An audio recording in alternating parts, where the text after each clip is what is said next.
This video is sponsored by Miniswap. There is a Space Marine unit with extra toughness, extra attacks, lots and lots of damage, and a huge pool of weapons. And that sounds like a recipe for success, but it's not one of my favorites. It's the Aggressors. I have a 3-man squad of Primaris Aggressors. I built these guys forever ago, basically when the plastic kit came out. And they're fine. They are weird and chunky, and their proportions are a little bit awkward. I do appreciate that they have so many guns. It reminds me a little bit of, remember when Neo from the Matrix walks into the lobby and he pulls out those 2 scorpion pistols and he just goes to town, bouncing around the walls, never missing his shots, doing cartwheels, and it's all so graceful and awesome. These guys are the opposite of graceful. It looks like it takes all the effort in the world to move with their just big lumbering shoulders, and each power fist is as big as they are, and then it has a bolt storm gauntlet attached to it. I'm not feeling these guys. I really want to like the Aggressors. They feel like something I already like, which is the Centurion warsuits. But I feel like it makes sense to build a giant mech in order to hold 2 heavy bolters, where these, albeit Gravis armored Space Marines, are just regular guys with so many big guns, and guns stuck on the weird side of their wrist, like they almost gotta shoot behind themselves to line up a shot properly. I don't really like the Aggressors, but there's something there. There is something there, and I want to give it another shot. The Aggressors are the Gravis armor unit. There are a few others, the Inceptor Flyboys that I built not that long ago, the Meltatoten Eradicators, which I built a long time ago, and these guys. The kit isn't particularly modular. Each guy not only has double power fists, but double bolt storm, with a big belt-fed chain connected from the back, so all of this stuff leads to not very modular models. I clipped out the parts for the bodies and legs. The Gravis armor came out at the same time as the Mark X, invented by Belisarius Call. It's basically the normal Mark X armor, just with double the armor and double the chunk. I shaved off the Imperialis on the front of the armor, using a fresh blade to hack away the detail, and then using a sanding twig to get them nice and smooth. On one guy, I managed to keep the skull in the middle for the Imperialis, and the other 2 got clean fronts. Right now, they're completely blank. They could be any weapon loadout, and building them according to the instructions, they will end up wider than they are tall. I do think there's something to the Boltstorm gauntlets, just not the way Games Workshop came up with it. I took 1 ammo chain and ammo box, and I want to use one of these. I looked through the instructions and found the one per guy that looked more interesting. I also think it was a wild choice on Games Workshop's part to not have a single guy actively pointing their gun forward. I think I can fudge it and make it work. I took my jewelry saw and cut off the original gun from the fist, leaving as much fist behind as I could. I used a nail file to clean it up, so now I have ammo leading to nowhere. I want to replace the gun, and I went through my bits collection and found these Grey Knight Stormbolters. It's always a good feeling when you discover you have the perfect bit, or mini.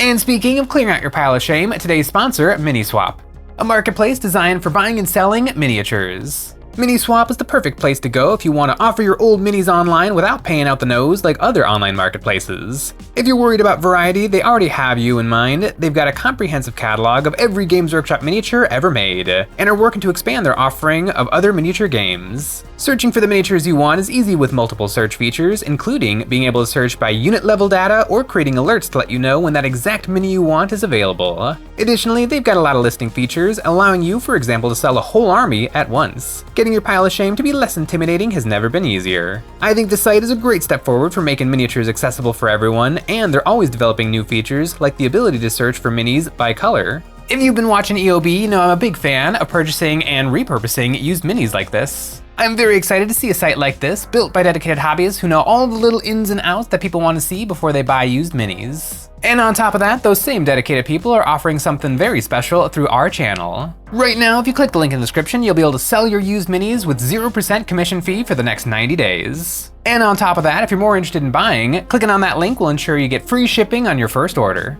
Click the link in the description to get mini swapping today. I want something that could believably be twin-linked, and another nice thing about these bits, they're already meant to be arm-mounted.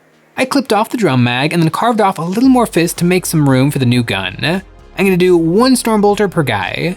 I plastic glued it on, centering it on their wrist so it's like Boba Fett's wrist rocket, instead of just hanging off the pinky finger like the old guns. Now I have them attached, but they don't look like they were meant to be on there yet. I mixed up some balls of green stuff and milliput to make a sculpting putty that is a little softer and holds sharper detail than green stuff alone.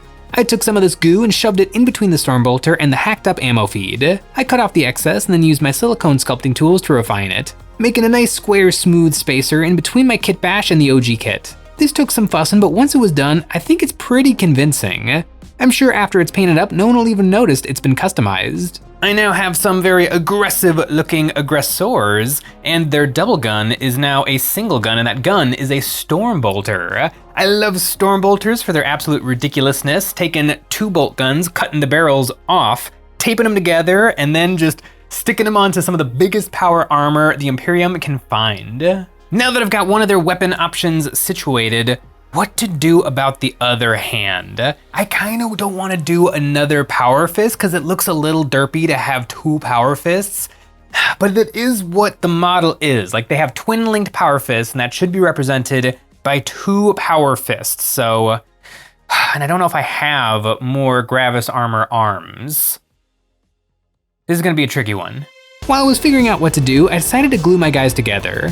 I need the torsos glued so I can attach the guns and ammo belts, and before I can do that, I need the heads. The Gravis helmets are a little big and extra stormtroopery for my taste. Instead, I think I'll use some Black Templar swordbro heads. These more knightly heads will help me to Templar Z up these boys. I got the heads situated, they could just about be popped into the heavy cowling, and I have my fellas about 75% done. I can't put it off anymore. I think I'll bite the bullet and do the power fist arms. I cut the rest of these arms off the sprues and then nipped and sanded off the Boltstorm gauntlets I won't be using. It was a process to completely remove these bits, but the nice thing is, without the ammo belts, I can glue these arms on however I want. After some final sanding and scraping, I nipped off the pegs and glued on the fists, and my fellas are ready to do some serious punchin'. Now for the shoulder pads, and the Gravis shoulders are unique to this mark of armor. I used the ones that came in the kit, and I swapped a couple for detailed ones from the Black Templars upgrade frame. Now they look done, but there's a whole nother gun. These over-the-shoulder grenade launchers.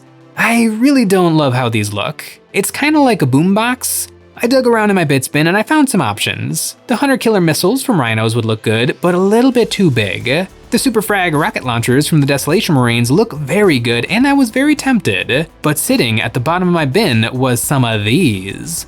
The grenade launchers from the Space Wolf Wolfen kit. Kinda the perfect thing.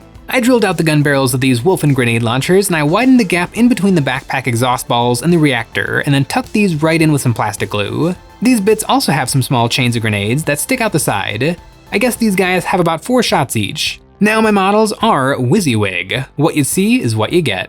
The last thing I want to change on these models, I don't know what should be between their legs. The kit has ropes and reliquaries that dangle, and to me it really accentuates how wide the leg poses on these fellas are. I think some dick towels would make them look much better and more Templar-y. I mixed up some more of my half and half green stuff milliput and got to work cutting up some small rectangles. I squished them into position and did my best to poke and prod them into shapes with my silicone tools. It's really hard to do this all in one shot because the putty is so soft, but I got something resembling a tabard on these fellas. And I used some extra putty to make belts that wrapped around their waists. Then I took some copper wire and bent them in my needle nose pliers to be the buckle, and I squished these into position, adding a little extra piece for the latch, stabbing it into the putty. I used an extra length of wire to poke some belt holes, and all in all, they turned out okay. I think paint will really sell these, and to further hide my crimes, I glued on some purity seals, throwing a couple onto the armor as well. Now for my skulls. All my Templars wear the skulls of the power armor's previous owner so they can crusade eternally. And eventually, when this battle brother dies, he will get stabbed onto the backpack as well. After gluing on the skulls, I used some sewing pins to create the scale nails stabbing into the skulls. I cannot believe I still have those Wolfen grenade launchers kicking around in my bits bin. I bought those years ago from Bitseller Online because they were a couple of bucks because they're Wolfen grenade launchers, but they work so well on these suckers. 3 aggressors, a nice meaty squad of Space Marines. Very, very meaty. 3 wounds apiece, 3 up save, toughness 6, and in terms of those attacks, there's a lot more 3s coming at ya. 3 Stormbolters apiece, 3 Power Fist punches apiece, and then their grenade launchers are D6 blast weapons, so they're throwing a ton of strength 4 shots, and then charging in to punch with those twin linked fists. You're buying a lot of Space Marine for 100 points. I almost want 3 more so I can do a max squad of 6, but for right now, I'm very happy with 3, and I gotta get these guys on some bases. I grabbed some Cobalt Keep 40mm magnet bases and got to work putting them together. For my Templars, I like to use pine bark nuggets to create some interesting looking desert cliff bases. I took some nuggets and sanded them down flat on one side and then superglued them down to the base. I kept double checking to make sure that there was room for my mini's feet, and then I continued filling in some of the in-between spots with some 1/4-inch cork. Once I was happy with the texture, I drilled into my Marine's feet and inserted some 1mm brass rod. I made sure each guy could stand proudly on his base, and now I can go ahead and finish them up. I used some milliput to squish in between the cork and bark, and then I lathered on some wood glue and sprinkled on some orc skulls from the Citadel Skulls box, some small pebbles, medium, and then fine-grained sand. I stuck my guns down for the last time with plenty of super glue, and now my big heavy Marines are really well secured to their bases. Starting out with a black prime, I then switched to a white ink zenithal from above, working slow to build up a pure bright white on top.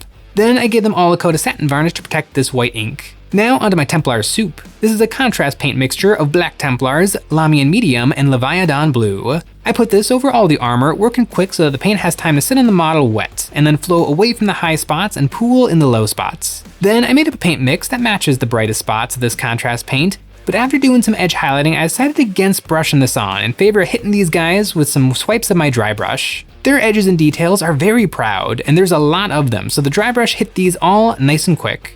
Now for those shoulders. Typically, Templars have white shoulders, but I like a creamy sun-stained look. I started out with some yellow tan speed paint, and I put this onto all the skulls and purity seals too.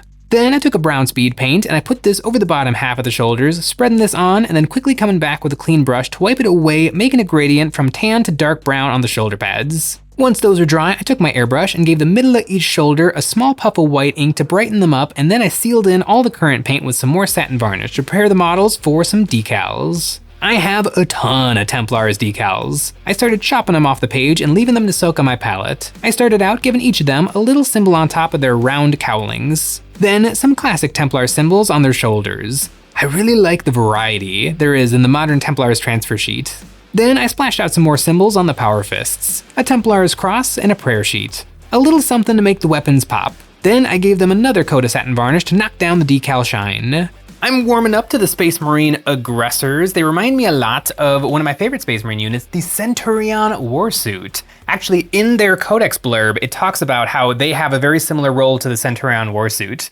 They march through oncoming enemy fire, able to withstand it with their heavier armor. Then they unload with their bolt storm gauntlets and grenade launchers, and then engage the enemy in glorious hand-to-hand combat with their 2 literal power hands. That is kind of exactly the lore of the Centurion Warsuit, although in the Warsuit's defense, it is much bigger, tougher, and can carry some bigger guns. So I guess these guys fill the role of, you don't quite need a Centurion Warsuit, but your regular battle brothers aren't going to be able to handle it.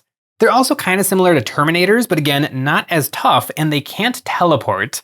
Teleporting is actually a big deal for Terminators because similar to these guys, they're really good, like within 12 to 18 inches of the enemy, and it's kind of hard to get them that close.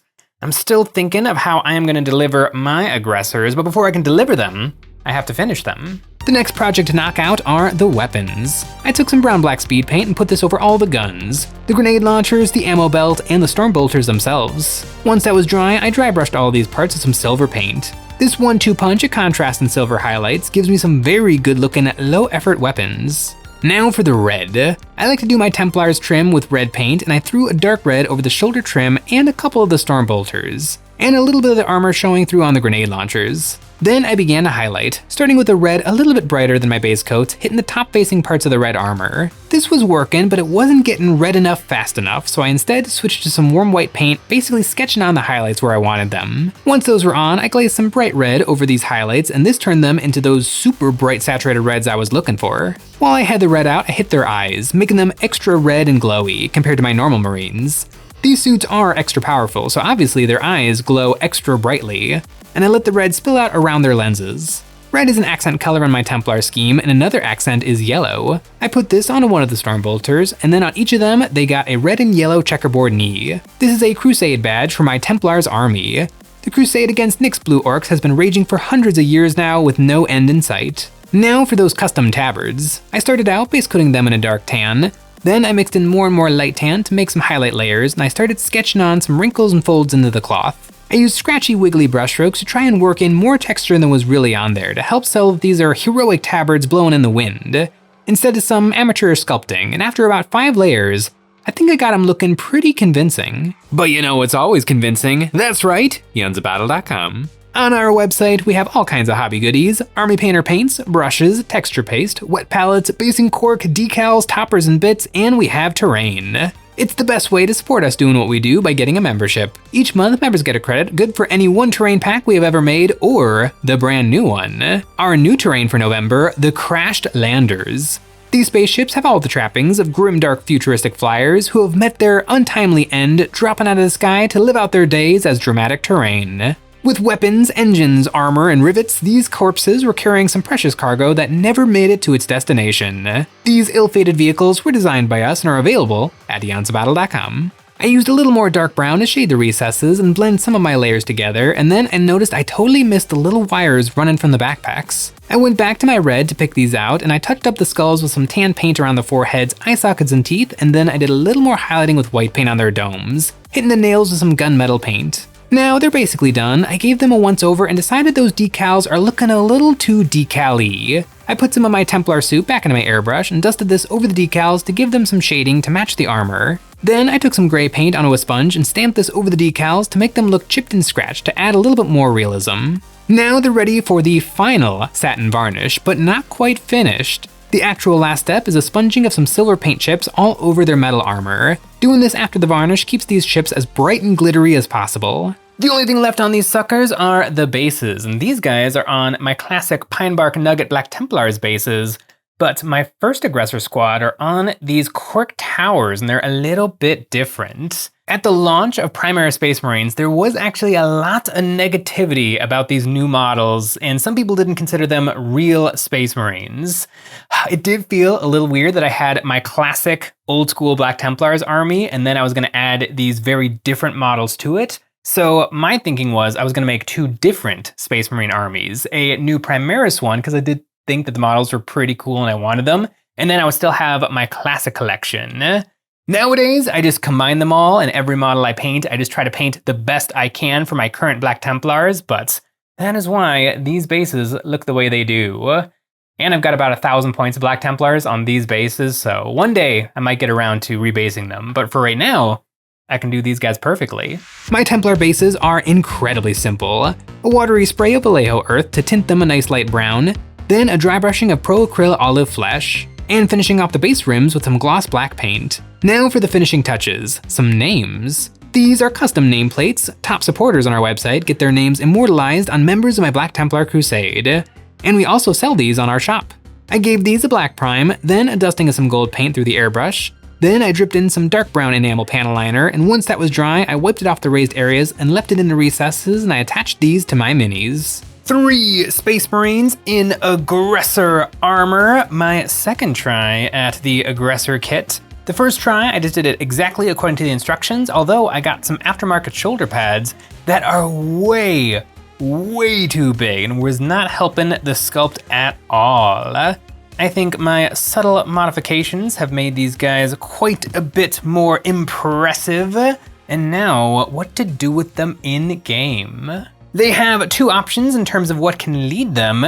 The Captain in Gravis armor is an interesting choice. Actually a really solid character. He can give them free Oath of Moment or just free any stratagem. He's got a boatload of attacks. He can have 5 attacks with his Power Fist, then he can have 3 extra attacks with his Chainsword. And Chainsword on a Gravis is really cool. A little bit expensive. I would definitely do it if I had 6. And I technically do have 6 because I have the previously painted and then the freshly painted, but for some reason it would feel wrong to mix them. One day I'll get around to building another 3 with my modifications, but the other thing that can lead the aggressors is the Apothecary Biologus. A nifty little character. Even though he's an apothecary, he can't do anything to help bring them back to life or give them a better save. Instead, what he does is obviously what you imagine a doctor to do. He makes their guns way better. He also gives them better objective control, because I think he has objective control 3 by himself, bringing the squad up to 6.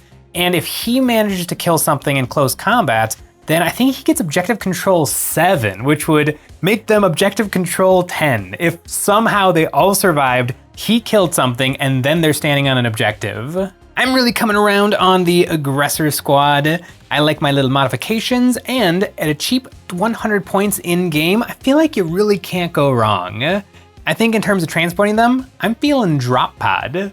That's probably a really bad idea, but there's just something to the drop pod coming down, and then these little guys waddling their way out of it.